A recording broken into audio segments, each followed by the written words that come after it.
2023. 2023 was the most transformative year of my life. Now, I don't have a ton of years as an adult to go off of yet, but in the past 12 months, I've completely done a 180 in terms of my self-identity, who I want to become, the things I'm interested in, and my life trajectory. So in this video, I'm going to go over the 12 biggest lessons I've learned from this year.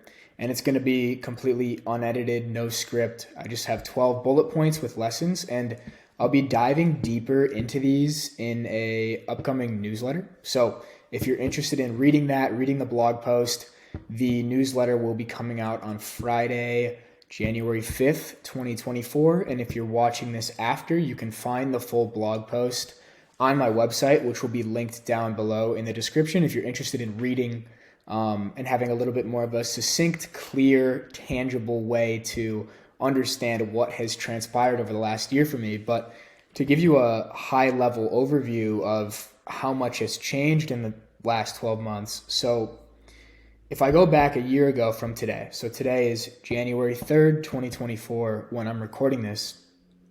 On January 1st, 2023, so exactly about a year ago, I left Illinois in the Chicago area for the first time in my entire life to go live on my own. So at the start of 2023, I was accepted into an entrepreneurship study abroad program for my university. And so I lived in San Francisco from January to March. And that was the first time I really lived on my own outside of the state of Illinois, which is crazy to think about because now I'm recording this from Austin, Texas. I've moved across the world multiple times. But just a year ago, I really didn't know how to live on my own as an adult. And it's still something I'm really figuring out as I progress in this entrepreneurship journey, this creator journey, and this journey of becoming a man. So high-level overview, 2023, moved to San Francisco for an entrepreneurship program,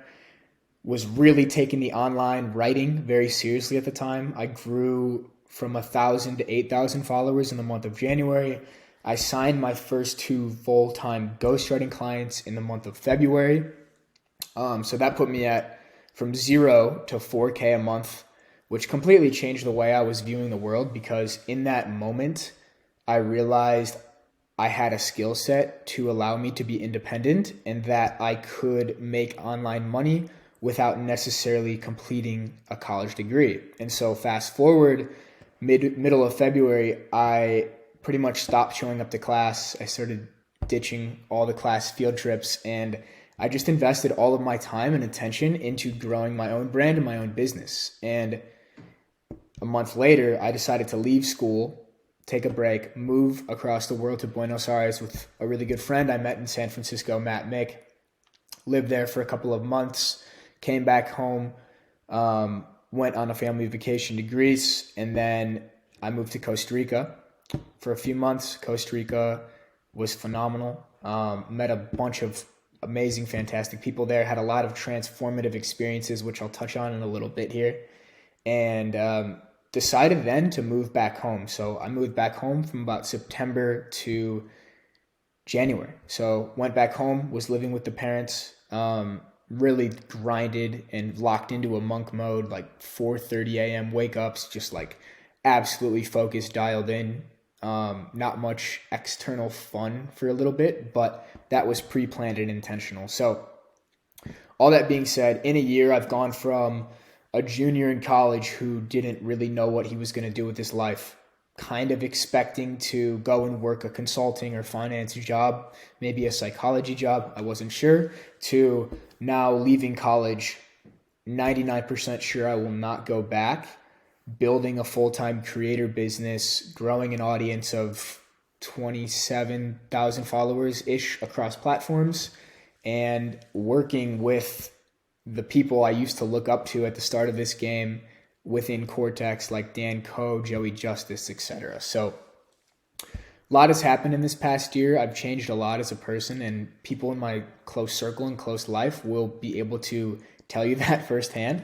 So without further ado, I'm going to get into the 12 biggest lessons I learned from this past year. And hopefully you could get some nuggets and some takeaways if you're a young guy, young girl, just starting off in the creator journey, don't know what you want to do with your life. So I can tell you a little bit of my experience. And so the first lesson is be firm in your beliefs, but be open to changing your mind.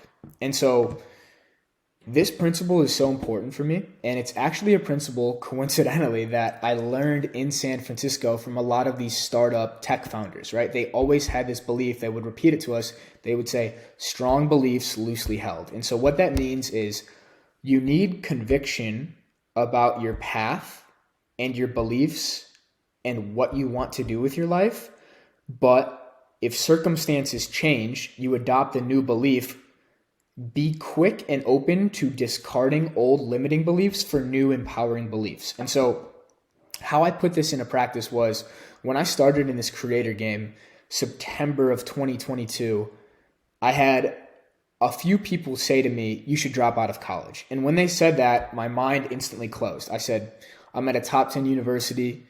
I wanted to go here since I was 16 years old. It was my dream. I would never drop out. It would prevent me from potentially life-changing opportunities later down the line. But as I started to progress in this game and I started to connect with higher level people like Taylor Simmons, Dakota Robertson, etc., I started to see that in this new digital economy, in the creator economy, you don't need a college degree. You don't need qualifications. Your qualifications are your ideas. Your qualifications are your life experience. Your qualifications and credentials are your ability to positively impact other people. And so I started to look at a few of these creators I really looked up to and aspired to be like Dakota Robertson and Dan Koe.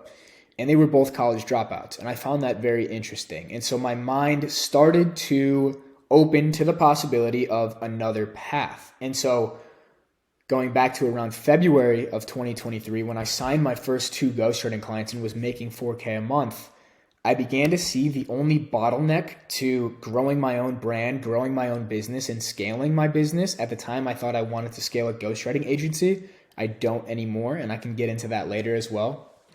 But I saw the only constraint to that was having to commute an hour to class and an hour back to the class, having to sacrifice 8 hours on a random Wednesday to go to a field trip to a company that I didn't care about at all, just to fit in and get a good grade.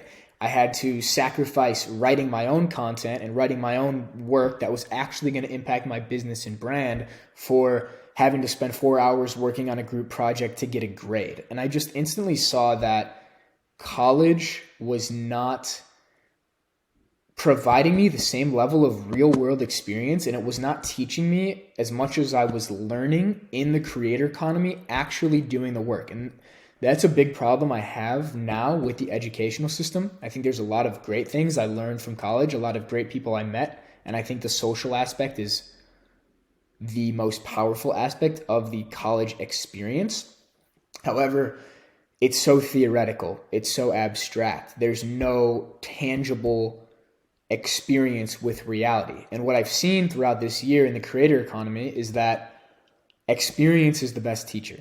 You can only learn, truly learn, and understand by doing. You can't memorize an equation in the real world. You can't memorize a study guide and get an A on a test in the real world. You actually have to produce things of value, right?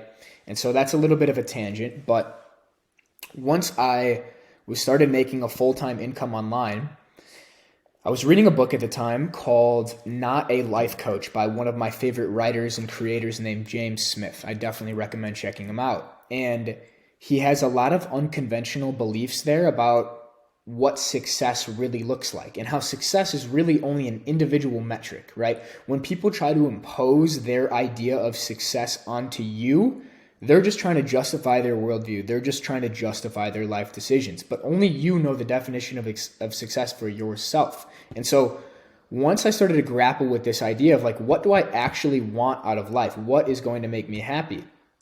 I quickly realized that getting a quote unquote prestigious job or working in an office or commuting and wearing a suit and tie and working the 9 to 5 was not a path that was going to make me fulfilled, happy, or help me reach my potential as a human being. I saw it as a constraint on my human potential. I see as a job as having a built-in ceiling on your potential because you have a set role, right? You cannot move up unless you have a boss that tells you you can move up.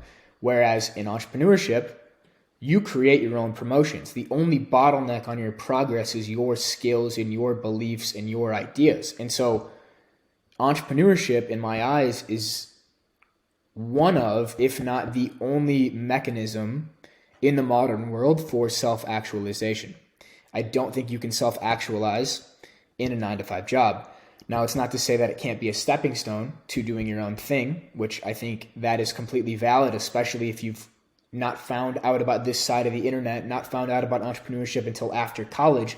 Luckily, I was fortunate enough to do that, but it can be a great stepping stone to eventually doing your own thing, but you cannot reach your potential as a human being working for somebody else. You cannot reach your potential as a human being being confined to a set role, to set hours, to trading your time for money, etc. And so I realized that any job that this degree would qualify me for, I didn't want. I had had an experience with a finance internship my sophomore year of college, and it was unpaid, and I commuted every day to the city, and I acted like I was working for 8 hours a day. I probably worked for an hour a day just copying and pasting things, and I felt like a monkey in a cubicle. I felt like if a monkey was trained to do the same tasks I was doing, it didn't matter what your IQ was. It was just following the same robotic, monotonous tasks. Now, I understand I was an intern and I was not doing high-level things, but I quickly saw that it was leaving me unfulfilled. At any spare moment, I was sneaking off and reading a book about self-improvement. I was sneaking off and trying to transfer to a Division III school to play football. And that all being said, I realized that the jobs I would be quote unquote qualified for with my degree I did not want, and that I would rather actually work as a waiter or DoorDash to make some extra money, or work as a barista at a coffee shop in a place I love, and work on the online stuff on the side for as long as it took to become successful, because I saw the upside is unlimited, right? And so, yes, this came with a lot of realizing that I'm going to let people's expectations down. I'm going to let my peers' expectations down. I'm going to let my family's expectations down. But it comes back to you only know your own individual metric of success. And so once I had these experiences, once I was made a full-time income, once I met people doing things I'd wanted to do, I meditated on the decision for an hour, and I decided that I was going to go this unconventional path. I was going to go the road less traveled. And so I ended up calling Taylor Simmons and Dakota Robertson, and they both told me, like, dude, you can do this. You don't need a college degree. And so after that, I ended up calling my parents, telling them that I was going to not drop out of college, but I was going to take a break from college, and I was going to go try to do this thing full time. And if it didn't work out, I could always go back. And so in March, I made the decision to go all in, move to Buenos Aires with my friend Matt. Much cheaper cost of living, gave me a bit of a runway. So that $4K a month was actually a lot of money down there, whereas in San Francisco, it was not at all. And so I was open to changing my mind there, and that decision to changing my mind proved to be one of the most important decisions I ever made, because I consolidated vectors of my attention. When I was doing school and the online stuff, I was doing both half-ass, right? Because you only have so much focus, you only have so much psychic energy, you only have so much attention. But when I consolidated that all into myself and my business, my brand exploded, and I felt so much clarity on where I was going. And so this leads into the second lesson from the year. So lesson number 2 is all advice cancels to zero. So this is a quote from Naval Ravikant that is ingrained in my head when getting advice from people, because what I've learned about advice in general is people's advice is just them trying to justify their own worldview and their life decisions, right? Everybody's biased when they give advice. Everybody gives advice from the perspective of they chose the right path and their decision is right. And so at this time, when I was making this decision to leave college, to start my own thing, to enter this thing called the creator economy, which to the generation before us was completely abstract, I received phone calls from parents' friends who were Northwestern alums telling me that Northwestern was the best thing that ever happened to them. Now they're like the third person at a huge company. It's changed their life. I also received calls from family telling me that the degree is so important, et cetera, et cetera. And what I realized is the advice I would be getting from the people I aspire to be like was directly conflicting the advice I was receiving from these people close to me in my life. And so what I realized quickly was that creating my own tribe of mentors in my head was more valuable for decision making than listening to people in my life living a life I did not want to live. Now, it's not to put down anybody's way of living, but it's about knowing yourself and knowing your values and knowing what you're orienting towards and making a decision based on that. And so I talked a little bit about this tribe of mentors in your head. So what does that mean? It essentially means choosing 10 to 15-ish thought leaders, influencers, creators, entrepreneurs, writers, whoever you aspire to be like, and imagining them at a round table around you, giving you advice for your exact situation. And so at my round table, some names that come to mind instantly are Naval Ravikant, Alex Hormozy, Dan Coe, Jordan Peterson, Steve Jobs, Alan Watts, Ram Dass. I could go on and on with a few more that have been extremely influential for me. Hamza, just people that have really changed my way of thinking. And then the most important person at that table, at this tribe of mentors giving me advice, is my older, wiser self. And so this older, wiser self, I imagine as the 85-year-old version of me, the version of me who has figured everything out, the version of me who has everything I want accomplished in his life. And he is the person, even more than all those mentors, who has the most context on my situation, who knows me better than anybody else, and who also has my best interest in mind. And so after I imagine what Naval would say to me, after I imagine what Jordan Peterson would say to me, because I've studied them so deeply and I've read so much of their work and I've consumed so much of their content that I almost know their philosophies and how they would answer if they were advising me personally, all those different comments get run through the 85-year-old version of me, the actualized version of me, the version of me who figured everything out. And this mental model, you could say, has really helped me to trust myself. So there's a motto that's been ingrained in my head for the past couple of years. It's actually derives from my college football team, and the motto was trust yourself. And that was something I always failed to do. I always looked to other people to tell me the answer. I always looked to other people to tell me what I should do. But what I realized is that all advice cancels to zero. No one knows your situation as well as you do. And after counseling your tribe of mentors, after counseling the people in your life, the only person who is responsible for making decisions for your life is you. And this is extremely empowering because I truly believe to become the person you want to be, you need to be firm in your decision making. You need to make decisions and not hesitate and look back. There's a little aside from Warren Buffett. So Warren Buffett, Charlie Munger, they famously make like one huge investment a year. And so they just spend all their time reading, gathering information, thinking, talking things through, etc. But once they make a decision to invest in a company, they never second guess it. And so they have absolute unwavering conviction once they make a decision, because looking back and saying, oh, I should have done this, I should have done that, it's just wasted energy. All you can do is look forward. And so this is all to say that you know your situation better than anybody else. only you can make decisions for your life in accordance with the person you want to become and the life you want to live. And you should look at advice from other people with a wary eye, because usually it's biased. Usually it's just to justify their own life decisions. And usually it's just an attempt to put you in a box and solidify their idea of who you are and who you should be to themselves. So number 3 is luck is more in your control than you think.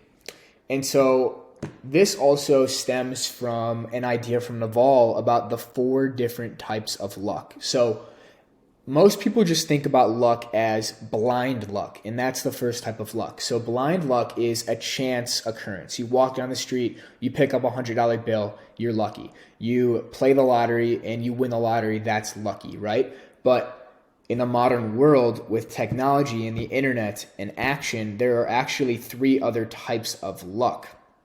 So the second type of luck, there's 4 types. The second type of luck is luck through action. And this is something I've experienced over the past year as well. So luck through action essentially means that you run around so much, you post so much content, you do so much outreach, you relentlessly show up and do the work every day and network with people.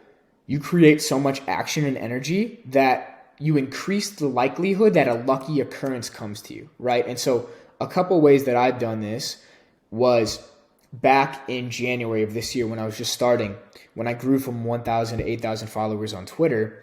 It was because I relentlessly published 30 threads in the month of January in a row every single day. And that relentless action created so much energy around me and my name that chance occurrences came up. I signed a ghostwriting client who was a past podcast guest because he saw me grow my account and he saw my writing, right? So that's luck through action. Another example of this is because I grew my account and I was still running my podcast and I was reaching out to people, I was able to get Dakota Robertson and Taylor Simmons on my podcast, 2 creators I really looked up to. And Taylor was running a huge ghostwriting agency at the time. And he had too much inbound leads, like great problem to have. He had too many leads. And so he knew I was in the fitness industry, and so he gave one of those leads off to me. He referred one of those leads to me. And those 2 situations, signing an old podcast guest because of my growth in the month of January and taking action by running a podcast and growing my account and asking Taylor to come on, those 2 lucky occurrences led me to being able to make a full-time income and leaving college. And so the luck through action is absolutely huge, and it's absolutely in your control.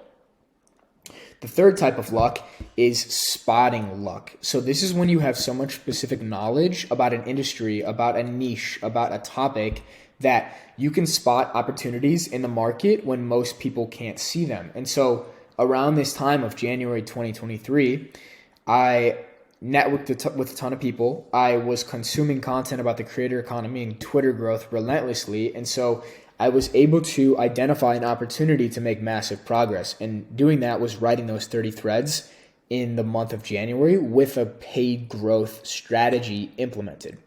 That's another topic for another video, but I was able to luckily, it was not luck, but luckily grow from 1,000 to 8,000 followers because I had specific knowledge about the industry and I was able to take relentless action and execute a game plan. And so you can access this third type of luck by immersing yourself in a field, becoming obsessed, talking to as many people as possible, and then you start to spot things that an outsider who isn't in the creator economy, for example, couldn't see.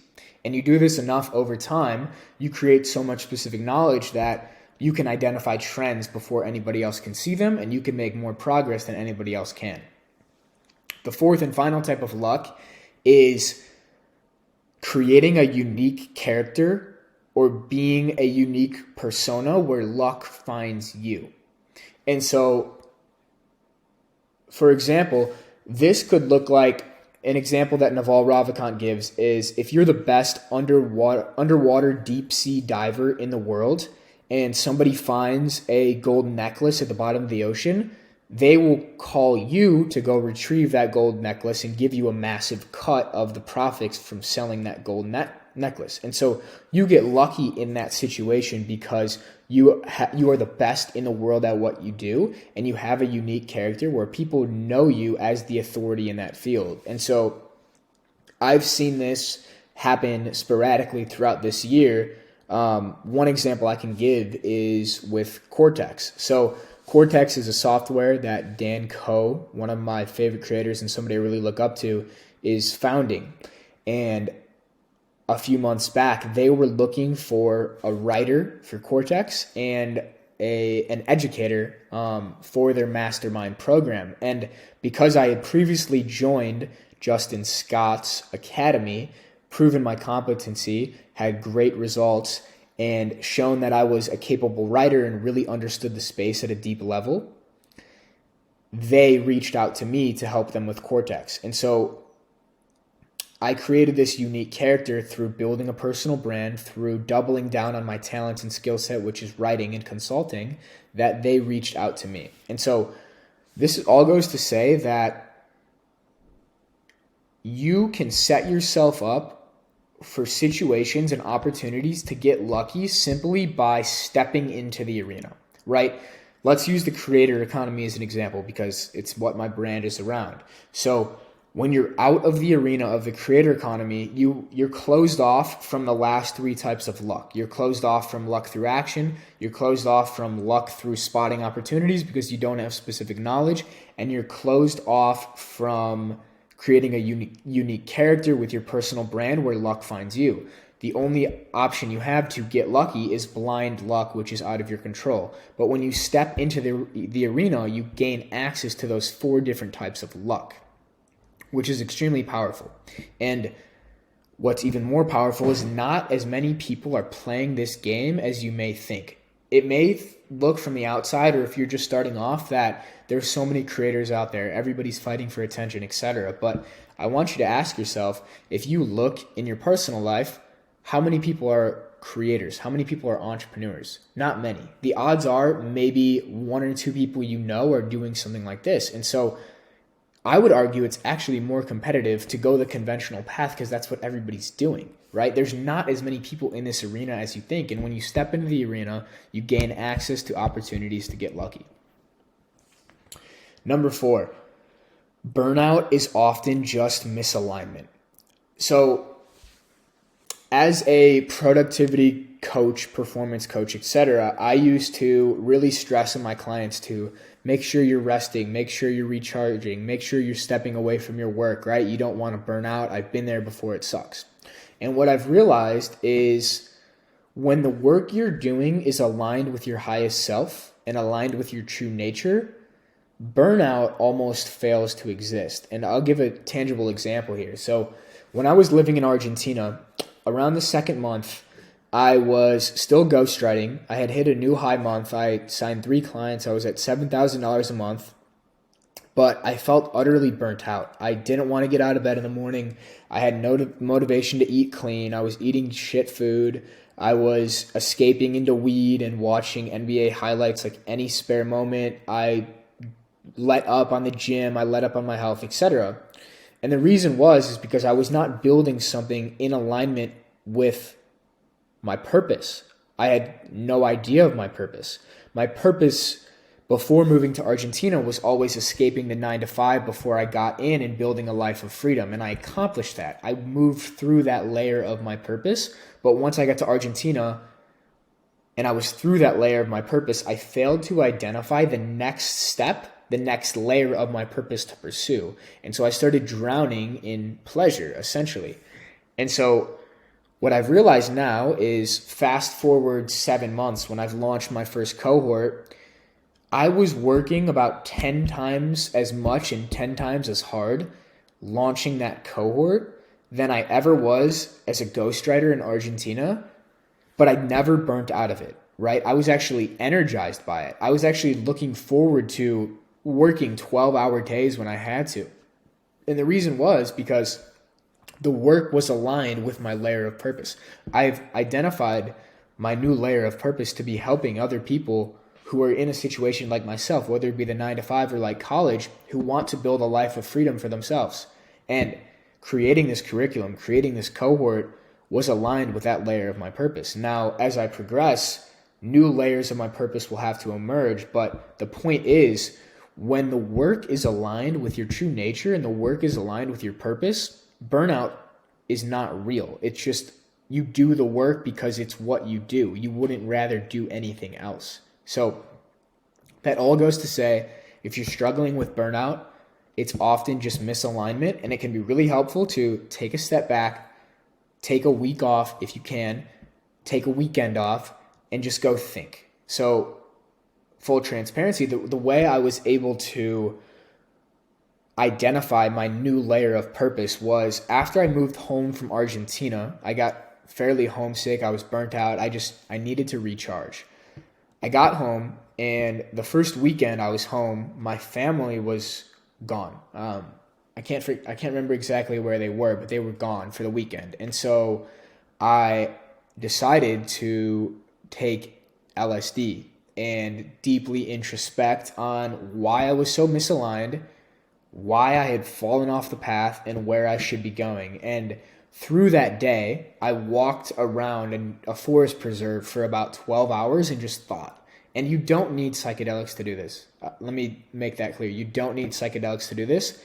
I have just had very positive experiences with them, and they've helped me think a lot deeper about my purpose. So I turn to them sporadically, a couple times a year maybe, to really gain awareness and see, am I still on the path? And what I realized during that experience is that I'd fallen off the path. I was only operating out of my self-interest, my own self-interest, instead of serving others. And so instantly I realized I need to start serving others. And so the next day after this experience, I started performance coaching other creators, helping them set up systems, helping them improve their focus, helping them increase their productivity for free. I offered 50 free calls, and I didn't make $1 from it, but my energy was back. My motivation was back. I was serving people. I was moving to my next layer of my purpose. And that all led, it went from free performance coaching to paid performance coaching to paid brand consulting to launching a performance-free course that got a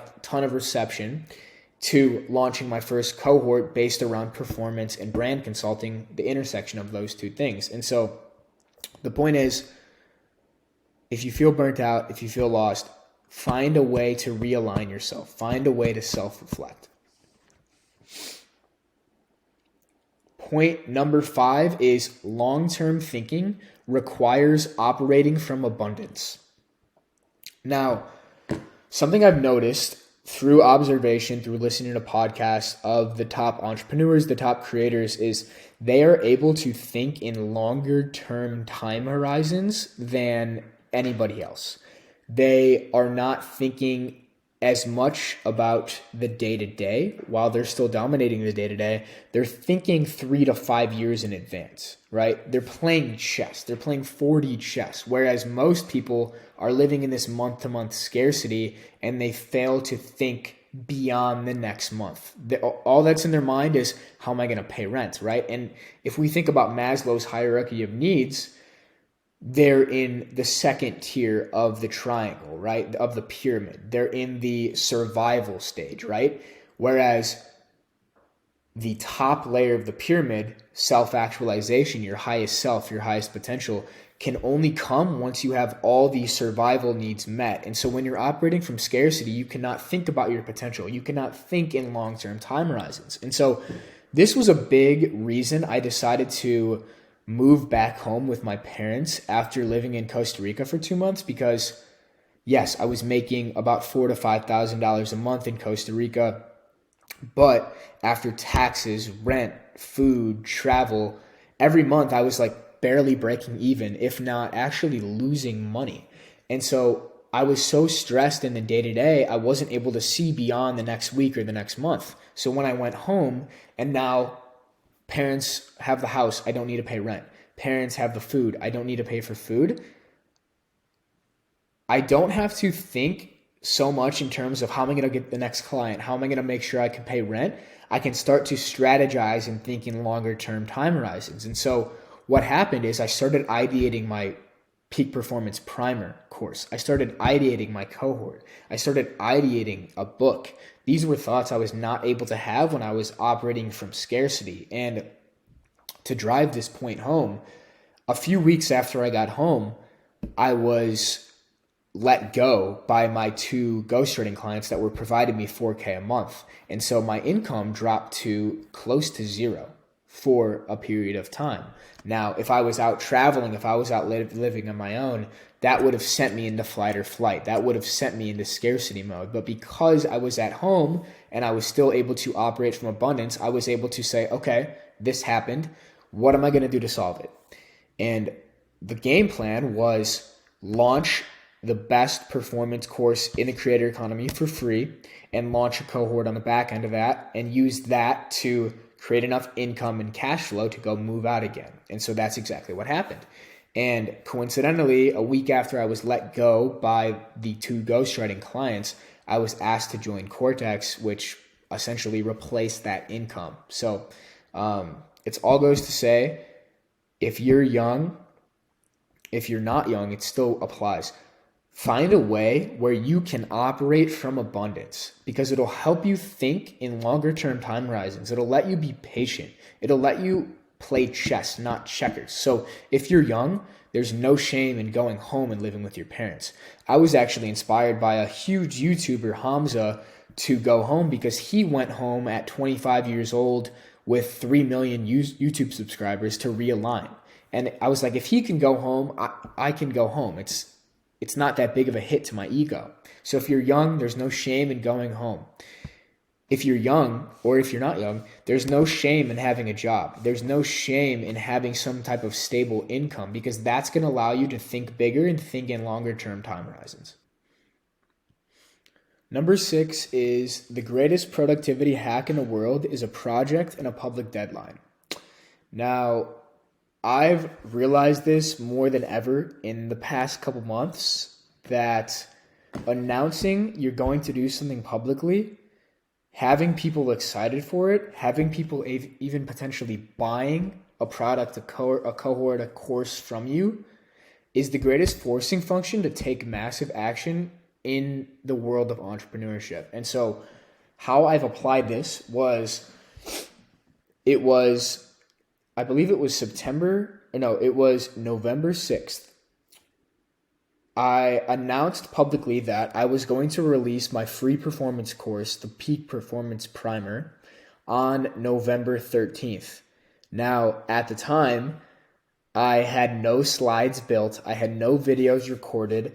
I had no idea how to use the recording software. I had no idea how to format all of this stuff into Kartra, the course hosting platform that I was going to be using. I had no idea how to market it. I had no idea how to make sure people could access it. But because I put that accountability out there in public and people were excited for it, I was previewing it.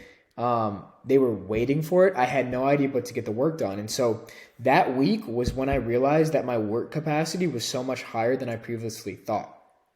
I'm a big proponent of balance in terms of overall lifestyle. So making sure you're resting, making sure you're sleeping, making sure you're eating clean, hitting the gym, not overworking yourself, etc. But when you have that stress and you have that external accountability, you realize you're capable of so much more than you once thought. And so in that week, I grinded like 14-hour work days, 7 days in a row.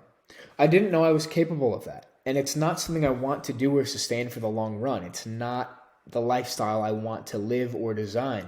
But knowing that I can tap into that reserve bank when I need it is extremely powerful, because fast forward about a month and a half later, I had marketed my cohort. I had set up the landing page. I had sold it. I had 20 or so people inside, yet the thing was not built yet. The thing was not finished. I had all the ideas in my head, but I hadn't actually actualized that and put it into the real world. And so from about December 10th to the 23rd, 13 days in a row, I tapped right back into that deep work, that deeply productive state of 10 plus hour work days, day after day after day after day. and I got it done because I didn't have a choice. I have people counting on me. I have people paying me. I have responsibility now to serve these people to the best of my capabilities. And so this all goes to say that you are capable of much more work than you may think. And the greatest way to tap into peak productivity is setting a public deadline, having people waiting for something. Now you have no choice but to get the work done. And this is something that I will continue to implement as I go through subsequent launches of future courses, future cohorts, future products, future curriculums, etc. Because I know now when push comes to shove and shit hits the fan, I can pull a 12-hour workday 7 days in a row if I need to. I have that in my capacity. And also now that I'm back to about like a 4 to 6 hour workday, probably 4 to be honest, I realize like it seems so easy. Like I've gotten to Austin here for 2 days, and there's been many times where I'm like, damn, I have a lot of time right now. What should I do? And now I'm recording this 1.5-hour video, which you could say is work, but it doesn't really feel like work because I'm just talking and I'm in a flow state. So that all goes to say, like, pushing your work capacity sometimes with the deadline is great for resetting your natural calibration, because when you go back down to 4 to 6 hours, that seems like nothing. And I have time to read for 3 hours a day. I have time to hit the gym. I have time to hit 15K steps and walk and listen to podcasts and connect with people and record these videos, etc. So if you're looking to increase your productivity, set a deadline and get the work done. Number 7 is just-in-time learning is better than just-in-case learning. So I used to fall into the trap of mental masturbation, of learning for the sake of learning rather than learning for the sake of applying. And so the most tangible example I can give is I would read books on sales. I would read books and watch videos on marketing. I would read stuff on copywriting, but it was all just very abstract because I didn't have a project to filter the information through and act on. And so for so long, I had these theories or ideas about marketing, but until I actually marketed a cohort and marketed a free product, I hadn't tested theory with reality. And so I actually didn't understand or know.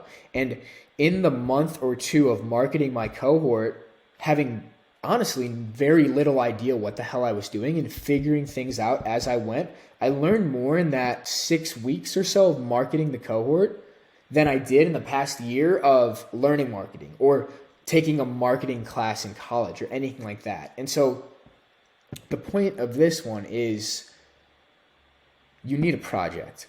You need a reason to learn things and apply them, because you can only truly know and understand something by doing it. And so rather than just sitting back and reading for 2 hours about sales, go try to sell something. Rather than just reading and watching videos about marketing, try to build and market a product yourself. You'll learn more by doing the thing and then looking up on Google, looking up on ChatGPT, looking up on YouTube when you hit a roadblock, when you say, okay, wait, how do I actually market this? How should I actually apply this sales tactic to something I'm selling? You'll learn more by doing it than by theorizing about it or just by reading about it. So this goes to say that just-in-time learning is significantly better than just-in-case learning. Now, I'm not against reading. I think it's amazing. But reading without applying is a very sneaky form of procrastination and mental masturbation. So that's a question to ask yourself. Number 8 is your next evolution as a person is on the other side of what you're most fearful of. So usually when we feel fear about something, it's where we are lacking growth or lacking competency.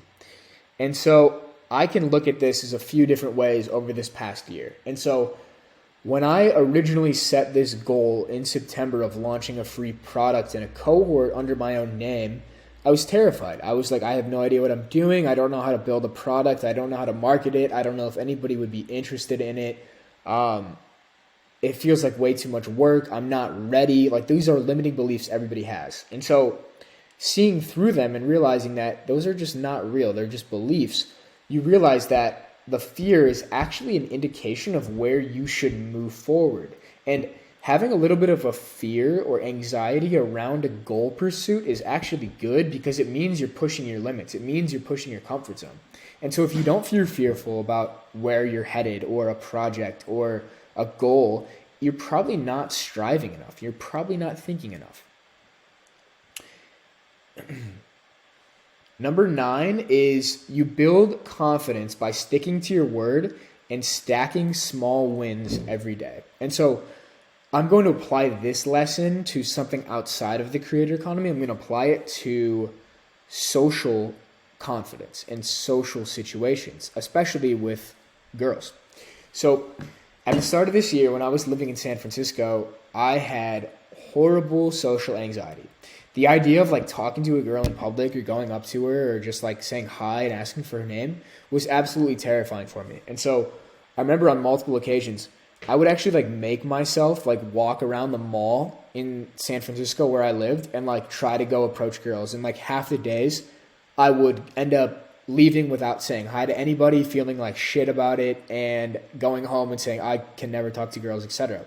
I'd also like make myself go out to bars alone, not drinking, but just to try to talk to girls. And so a lot of those nights too, I ended up just going home, not talking to anybody and feeling like shit about it.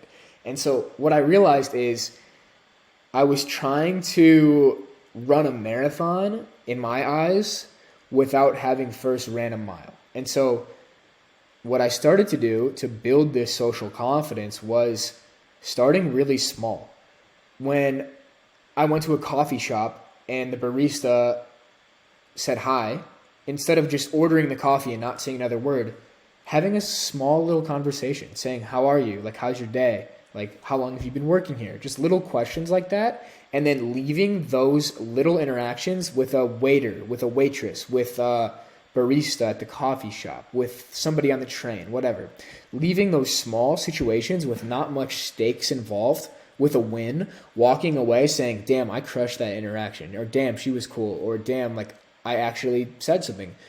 Those small wins stack on top of each other and they compound to the point where now you're in a bar and you're not drinking and you feel like you could talk to anybody because you've done it 100 times at the coffee shop throughout the past month, right? And so now I feel, which is so crazy to say because a year and a half ago I would have never said, I feel extremely confident in social situations because every time I go to a coffee shop now, every time I'm at the gym and somebody checks me in, I have that little conversation with people and I stack those small wins. And now I feel I'm at a bar, I can go up and talk to anybody. I'm at a party, I'll be the social butterfly, even though I'm slightly introverted by nature, because I really believe social skills are a skill you can learn and build, but you only can build a skill by doing it and applying it, just like everything in the creator economy, right? And so if you struggle with social confidence, work on the skill in these micro interactions in your day-to-day life with the barista, with the worker who's giving you your food, with the waitress. And once you start to master those small situations, now you have more confidence for the bigger situations. So that's been a huge thing that has improved for me over the past year. I could probably get more into this in future videos if you're curious about it, about social anxiety and low confidence, but it's something I think you can really work on through action. Number 10 is the moment you stop putting people on pedestals is the moment you become capable of reaching their level. And so a trap I fell into for a very long time, especially in this creator game, but also in my past life as a football player, was putting the people ahead of me on such massive pedestals and seeing them as something different from myself.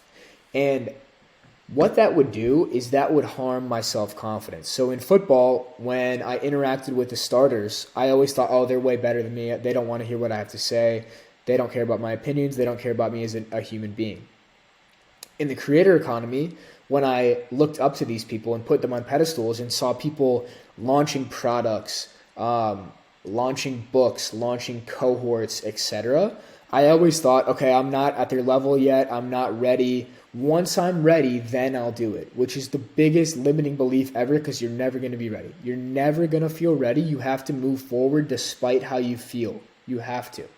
Feelings and emotions are not reality. They don't actually affect reality. You can act despite how you feel. And so what was really helpful for me in terms of realizing that the people you look up to are human beings with problems just like you was beginning to interact and meet these people in real life. So the first time I met somebody from Twitter was my friend Matt, who I went and traveled with for a long time and I'm really close with, realizing he's just a kid like me just trying to figure out life. That helped a lot with realizing the other creators who are around your stage are just as lost and confused as you are. Everybody is. Then starting to interact with people ahead of me, meeting Talon Simmons in Costa Rica, seeing how he operated, seeing how he thought, made me realize, yeah, this guy's high level. Yeah, this guy's on his shit. Yeah, he's much smarter than me, etc. But he's also 8 years older than me, right? Like, he's just a guy who has had this crazy life experience and has figured it out. And then even more so, over the past month, meeting Dan Coe in person, working with him in Cortex, interacting with him on a frequent basis, realizing I see a lot of similarities between myself and him. He's just somebody who's been in the game for 6 years and relentlessly has worked on himself, worked on his business, and reached this level. But where did he start from? He started from being a college dropout just like me, right? That is extremely empowering because once you realize the people ahead of you are not that different than you, you gain the self-confidence and the power to take the same actions they did. And so once I interacted with Dan, once I interacted with Justin, once I interacted with Talon and realized that, okay, these people aren't that dissimilar from me, I gained the self-confidence to then launch my own cohort. And if I didn't meet them, I don't know if I would have taken action as quick because I would have kept telling myself, I'm not ready.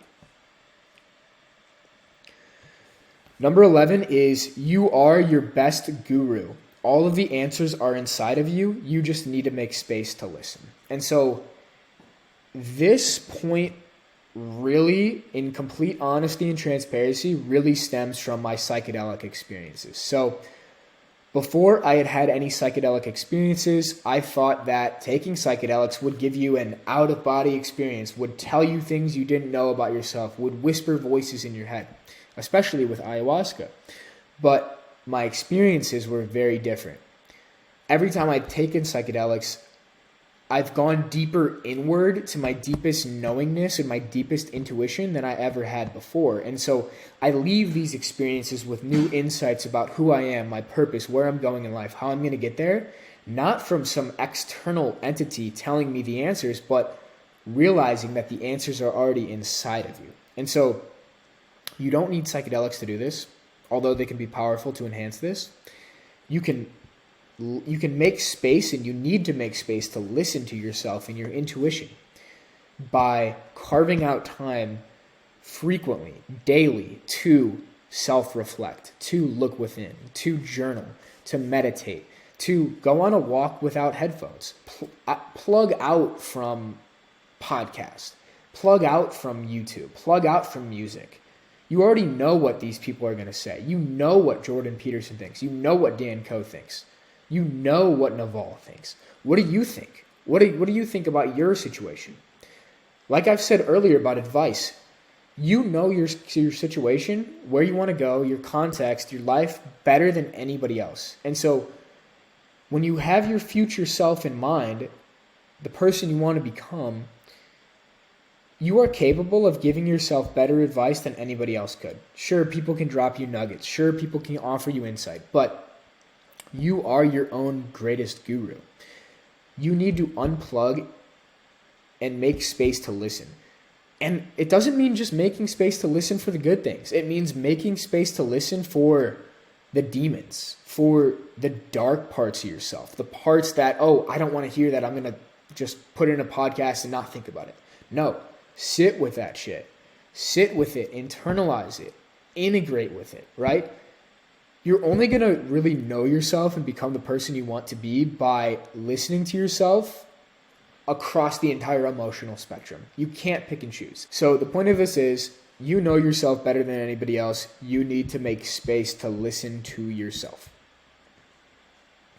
And the last one, number 12, is don't downplay your natural gifts or talents. Own them, internalize them, and double down on them. Because when you're operating in your zone of genius, when you're operating in a space where you get into flow state, things feel like play to you, but they look like work to others, people can't compete with you. You separate yourself from everybody else by doubling down on what you're best at and really owning that stuff. And so for a long time, I felt hesitant to own my positive character traits because I feared I would be coming from a place of ego or coming from a place of superiority or cockiness. But I received a little insight from somebody I look up to in the creator game. And he said, dude, like, you have insane natural talents in these areas. Like, own it. Like, stop downplaying it. Own it. And that was huge for me because I realized, okay, like, maybe I should own it. And then it got me thinking, what are these natural areas that I'm talented in? What are these natural gifts? And so what I've realized through self-reflection, and especially through an ayahuasca experience in September, is my natural strengths, things I've been gifted at since childhood through life experiences are leadership, perception, philosophical or big picture thinking, and writing.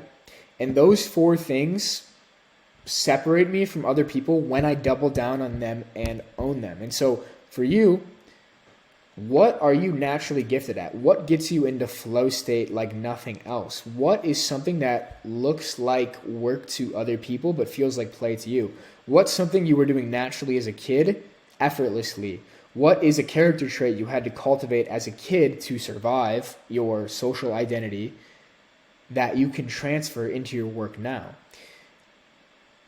Looking within and realizing where these areas are will make you more powerful than if you just downplay them and never look at them. You need to make space to find out what it is you're naturally gifted at and really, really own that stuff. Because once you do, you create space for an exponential leap in potential. So with that, those were the 12 lessons.